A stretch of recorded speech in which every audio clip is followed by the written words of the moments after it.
नमस्कार मित्रों, आज के संवाद में आपका स्वागत है।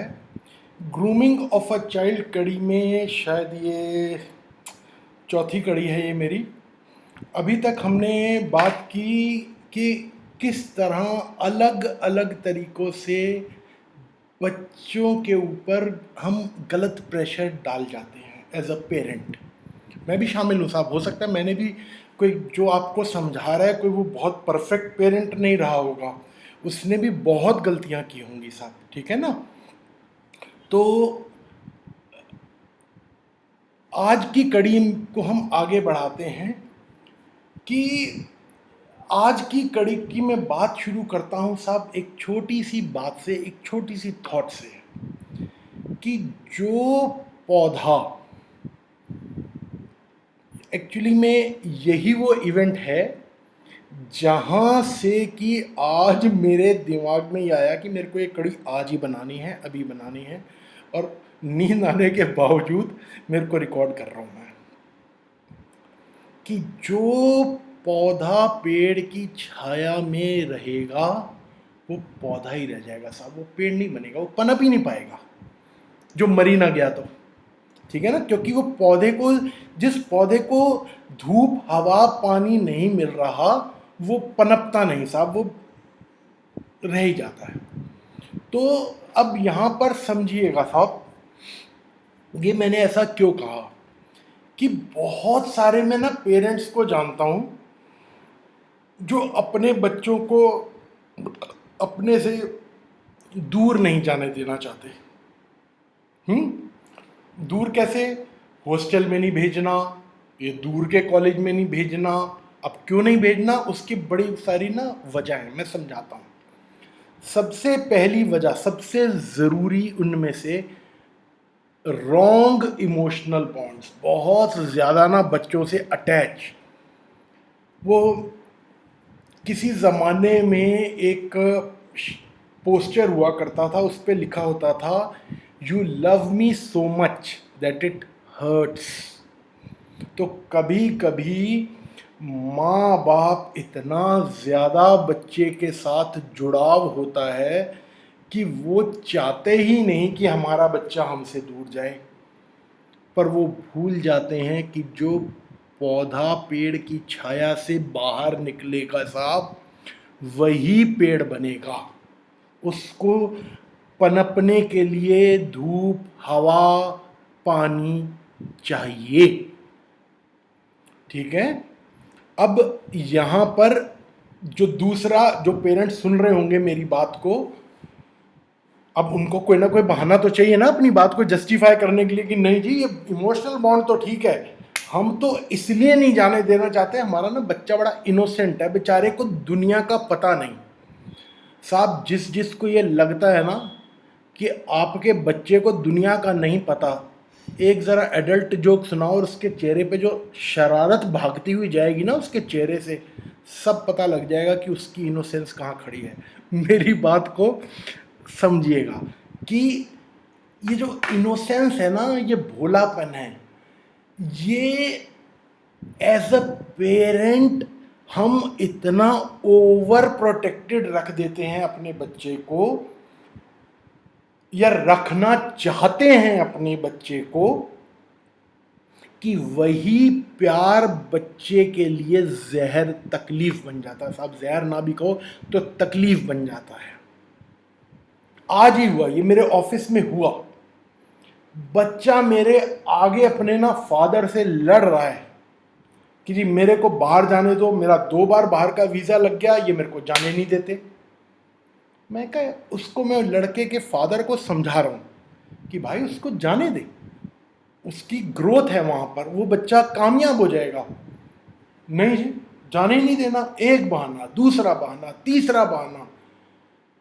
आखिर में जब उसका कोई बहाना संजय गुलाटी मुसाफिर के आगे नहीं चला, क्योंकि इस समय मैं कुंडली अगर बच्चे की देख रहा हूं तो मेरे लिए बच्चे का फादर इज नोबडी। जो बच्चे की भलाई में कुंडली मेरे को कहने को बोलेगी साहब मैं कहूँगा, मुझे समझाना पड़ेगा तो समझाऊंगा, जिद लड़ानी पड़ेगी तो लड़ाऊंगा, मेरे को उस बच्चे की, क्योंकि मेरा वो जो बच्चा है ना साहब, वो मेरा यजमान है, मेरा विष्णु भगवान है वो बैठा हुआ, उसका सत्कार, उसके साथ ईमानदारी बरतना मेरा धर्म है। तो साहब खूब समझाया बुझाया, तो वो इतने पर तो अभी मान गया कि ठीक है जी, मैं ऑप्शन को एक्सप्लोर करूंगा। अब कल क्या होगा साहब, वो कल की स्टोरी है, वो मुझे भी नहीं पता। पर आपको इस संदर्भ में इससे मजेदार सुंदर कहानी सुनाता हूं साहब। एक बच्चा है साहब, 12th में, one of the toppers in his school, और एक सब्जेक्ट में वो बेचारा बच्चा एक नंबर से गच्चा खा गया। वो होते हैं ना जिनके 100 की बजाय 99 आते हैं और आंखों से आंसू आ जाते हैं, उन बच्चों में से था वो। तो एक सब्जेक्ट में अगर उसके नंबर एक आध और ऊपर आ जाता तो अखबार में उस बच्चे की फोटो होती।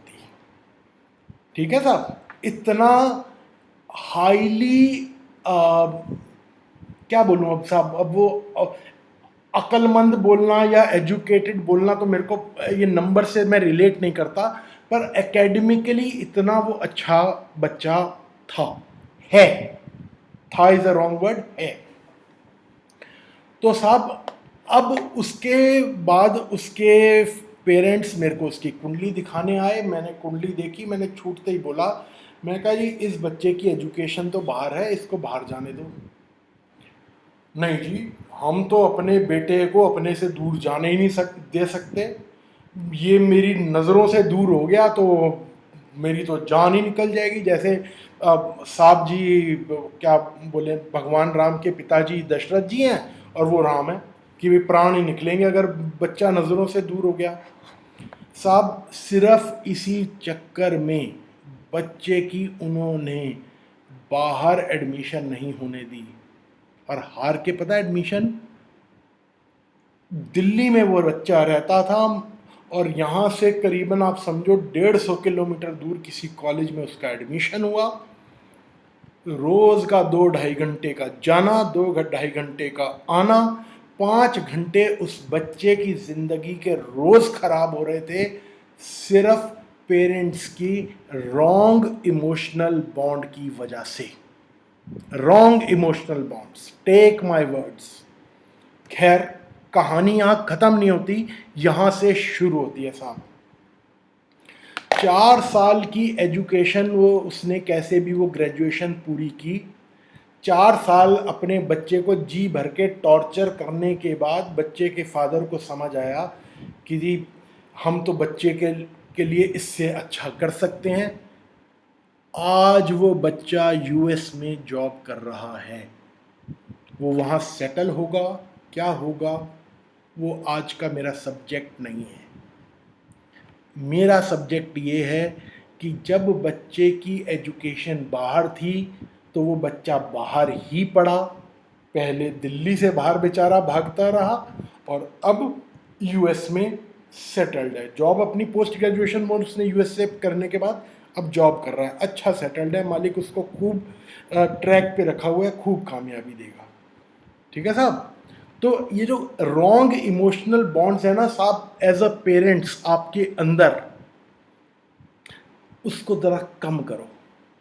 ठीक है, बच्चे को ग्रो करने के लिए ना ज़रा धूप हवा पानी दो साहब, बच्चा कामयाब होगा। आपको बच्चे पर गुरूर करने के बहुत सुंदर अच्छे मौके मिलेंगे, सिर उठा के कह सकोगे ये मेरा बच्चा है। ठीक है, आज कम से कम मौका तो दो बच्चे को। ठीक है जी। अगली चीज़ साहब बड़ी इंपॉर्टेंट, टाइम है तो मैं इसको अभी डिस्कस कर देता हूँ। इससे अगली कड़ी किसी भी वजह से मिस मत कीजिएगा, ज़रूर देखिएगा। क्यों, वो मैं इस कड़ी के आखिर में अभी बताता हूँ। हम ना कभी कभी एज अ पेरेंट, कोई कोई है कलाकार मेरे पास ऐसे भी पेरेंट्स, कि हम ना अपने बच्चे को ना इस समाज के लिए एकदम टफ चाइल्ड बना रहे हैं कि दुनिया में फेस कर सके। ठीक है, वो ये जिसकी कहानी मैं सुनाने वाला हूँ ना, वो सामने गधा मेरे को देख रहा होगा, बुरा मानना दोस्त मेरी बात का, अगर आप अपने आप को पहचान पा रहे हो कि ये कहानी आपकी है। बुरा मानना, मानोगे तो रात भर नींद नहीं आएगी, रात भर नींद नहीं आएगी तो उम्मीद करता हूं दोस्त कि कल सुबह से आपके बच्चे की जिंदगी अच्छी हो जाएगी। अब इस कहानी की खूबसूरती और ट्रेजेडी को एक साथ देखिए साहब। मैंने उससे पूछा, मैं कहा एक बात बता, जैसा तू है तेरे फादर भी ऐसे थे? अरे नहीं यार, मेरे पापा ना बड़े अच्छे थे भैया, बड़ा मेरे को लाड प्यार में रखा है, मुंह से कोई चीज़ निकले और उन्होंने दे दी। पर हुआ ये ना, मैंने ना लाइफ में बड़ा स्ट्रगल किया। मैं चाहता नहीं कि मेरा बच्चा ना स्ट्रगल करे, इसलिए मैं इसको ना ज़रा रफ टफ बना रहा हूँ। मैंने ना उससे एक सवाल हर बार पूछता हूँ कि अपनी ज़िंदगी की नाकामयाबी की कड़वाहट तो उस बच्चे पे क्यों निकाल रहा है भाई? काम नाकामयाब रहे तुम, कड़वाहट निकालो अपने बच्चे पर। आप मेरी बात को समझ रहे हैं? एज अ पेरेंट कभी कभी हम कितना बड़ा ब्लंडर करते हैं ये बच्चे को दुनिया के लिए जो रफ टफ बनाने के लिए कर रहे हैं कि हमें तो बेस्ट ऑफ द वर्ल्ड मिला है, अब इसको स्ट्रगल दे दो। या सॉरी, या हमने भी लाइफ में स्ट्रगल देखी, अब तू भी देख। भाई साहब, आपने जिंदगी में स्ट्रगल देखकर कमाया, अच्छे सोर्सेज इकट्ठे किए, इसलिए कि अपने बच्चे की घिसाई कराओगे? Give him the best of the opportunities and let him outshine everybody else. क्या बुराई है अगर आपके बच्चे को लाइफ में एक हेड स्टार्ट आप दे सकते हो, तो उसमें बुराई क्या है साहब?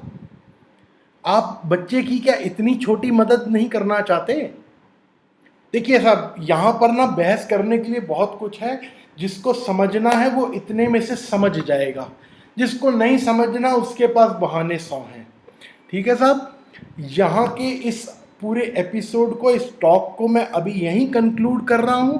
पर ये सब्जेक्ट मेरा अभी एक कड़ी कम से कम और जारी रहने वाला है, जिसमें कि मैं इससे, इन चीज़ों से रिलेटेड सॉल्यूशन क्या पॉजिटिव हो सकते हैं उसके बारे में बात करने वाला हूँ। ज़रूर देखिएगा साहब। फिर से कह रहा हूँ, इस पूरी कड़ी को देखकर किसी एक बच्चे की ज़िंदगी में भी अगर कोई पॉजिटिव बदलाव आता है तो साहब मेरा किया ये पूरा का पूरा प्रोसेस, पूरा का पूरा प्रयास सफल है। पर देखिए साहब, बहुत साल पहले ना मेरे को एक ड्रीम था कि मैं लाइफ में ना किसी एक को पॉजिटिवली टच कर सकूं। पर अब मेरे को लगता है कि एक ज़िंदगी में ना अब बहुत बहुत बहुत लोगों को पॉजिटिवली टच कर सकते हो। तो साहब, मैं एक बच्चे का एम लेके चल रहा हूँ, उम्मीद करता हूँ बहुत सारे बच्चों की ज़िंदगी बेहतर होगी। नमस्कार, अगली कड़ी में जल्दी मिलेंगे। धन्यवाद।